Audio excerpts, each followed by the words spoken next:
اس کا انوائرمنٹ یہی ہے. تو ٹریڈ وہ وہی پھر آکوپائی کرتا ہے, آکوپیشن وہ وہی پھر لیتا ہے, ووکیشنل ایجوکیشن اسی وہاں سے ہی سیکھتا ہے.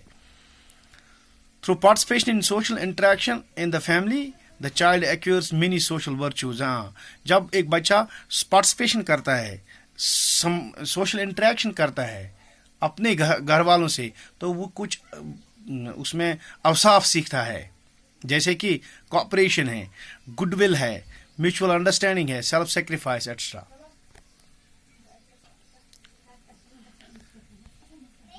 Education for citizenship which is one of the major discipline of any good system of education. جو ایجوکیشن فار سٹیزنشپ یعنی شہریت کے لیے تعلیم, which is one of the major discipline of any good system of education, یعنی کہ تعلیم کا ایک بہترین مقصد یہ ہے کہ بچے کو سماجی طور پہ سماجی نشوونما ملے, سماجی طور پہ ایک what I can say, he must be socially efficient. A child must be socially efficient, and he learns this social efficiency through education, and it is one of the important goals of education to make the child socially efficient, and he must learn social efficiency, and this social efficiency he learns from home. It is the function of the home that a child learns social efficiency, and social efficiency is the goal of education. یعنی کہ education for citizens شہریت کے لیے, یعنی کہ میں as I have already told you as in the recent lectures I have told you that man is a social animal. He has to live in the society, he has to reside in the society, he has to make contacts with other people. So social efficiency is very much necessary for an individual, and it is the ultimate, it is the what I can say, it is the fantastic and most important goal of education, that a child should be social efficient. Social efficiency is the most important goal of education, as a child, as man is a social animal and he has to remain in the society. So he has to develop the qualities of a citizenship. These qualities of citizenship are being developed by family.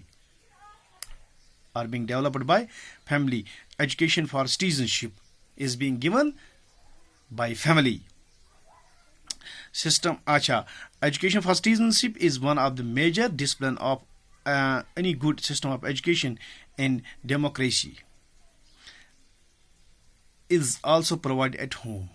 بالکل, جو جمہوریت میں ایک تعلیم کا ایک مقصد ہے کہ ایجوکیشن فار سٹیزنشپ.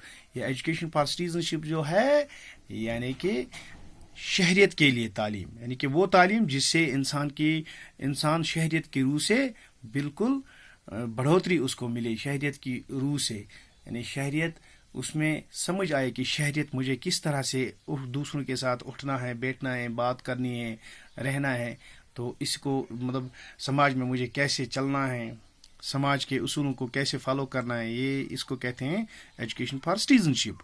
تو یہ انسان کو گھر سے بالکل یہ ملتا ہے. ہوم اور family is the only effective agency for providing education for morality and spirituality to children. Last میں یہ کہوں گا کہ گھر سے ہی انسان اسپرچولیٹی, روحانیت سیکھتا ہے اچھی طرح سے, اور مورالٹی, اخلاق سیکھتا ہے. جتنے اچھے اخلاق انسان گھر سے سیکھے اتنے اچھے اخلاق وہ باہر ڈسپلے کرے گا. اس کی اخلاقی نشو و نما زیادہ اچھی ہوگی. جتنے اچھے اخلاق اور جتنی اچھی روحانیت انسان گھر سے سیکھے اتنا ہی بہتر ہے سماج کے لیے, اتنا ہی بہتر ہے اس فرد کے لیے. تو یہاں پہ یہ کہہ سکتے ہیں کہ گھر میں یہ گھر جو ہے ہوم اور فیملی ہے, اس کا یہ کردار ہے کہ بچے کی نشو و نما جو ہے, چاہے وہ مورل, اسپریچول, سوشل وغیرہ کچھ ہو, وہ بچے کی جو نشو و نما ہے, بنیادی نشو و نما, وہاں سے ہی ساری نشو و نمائیں شروع ہوتی ہے. Thank you very much.